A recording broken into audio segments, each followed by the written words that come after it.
यह कहानी है समुद्र के लहर के बीच बसे हुए एक ऐसे शहर की जिसे दुनिया सिर्फ एक जन्नत समझती थी, लेकिन उसके अंदर बारूद और धोखे का समुंदर बसा हुआ था। वक्त था 1960 के दशक का, जब देश आजाद हो चुका था, लेकिन तटीय शहर पर अब भी पुराने साहब की काला परछाई मंडरा रही थी। यहाँ राज चलता है बंदूक, अफीम और समुद्र के रास्ते आने वाले सोने की जहाज की।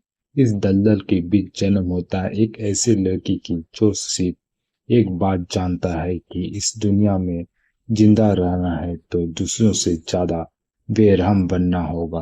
वह लड़का धीरे धीरे बड़ा होता है, आंखों में खौफ नहीं बल्कि दूसरों को झुका देने का जुनून रखता है। उसने सबसे पहले शहर के छोटे मोटे गैंग को खत्म किया और धीरे धीरे समुद्र के रास्ते पर अपना कब्जा जमा लिया। लोग उसे राया बुलाते थे। राया का सीधा और साफ सुथरा काम था कि जो उसके लिए वफादार होगा उसे दौलत मिलेगा, जो उसके लिए गद्दार होगा उसकी लाश समुद्र की मछली खाएंगे।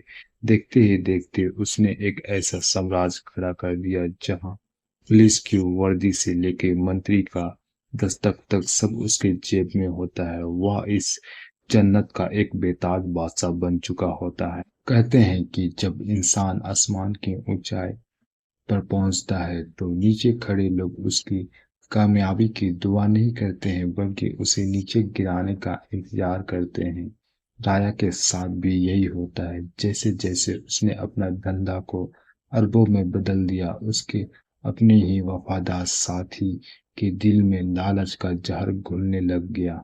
शहर में कुछ नए शिकारी दाखिल हुए जिन्हें राया के सबसे करीब दोस्तों को पैसे देकर, पावर का लालच देकर उसे अपनी तरफ कर लिया। रातों में अंधेरे में राया का जहाज पर हमला होने लगा। जो गोदाम कभी महफूज हुआ करता था वहां पुलिस की छापा पड़ने लग गया। राया को समझ में आ गया कि दुश्मन कोई बाहर का नहीं है बल्कि उसके अपने महल के अंदर ही कोई छुपा बैठा है। राया ने अब एक ऐसा खेल खेलने का फैसला किया जिसकी उम्मीद किसी को भी नहीं थी। उसने किसी पर भरोसा करना बंद कर दिया। शहर में एक अफवाह उड़ने लगी कि राया कमजोर हो चुका है और वह शहर छोड़कर भागने वाला है। दुश्मनों ने इसका सही मौका समझा और राया को हमेशा के लिए खत्म करने के लिए उसके पुराने ठिकाने पर हमला बोल दिया।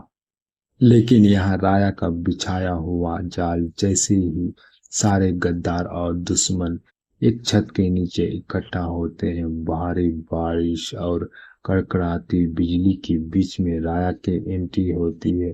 उस रात कोई बातचीत नहीं होती है, ना कोई समझौता, सिर्फ गोली की आवाज गूंजती है और गद्दारों का चीख। राया ने उस हर एक एक हाथ को काट दिया जिन्होंने राया के पीछे अपना हथियार घोंपने के लिए कोशिश किया था।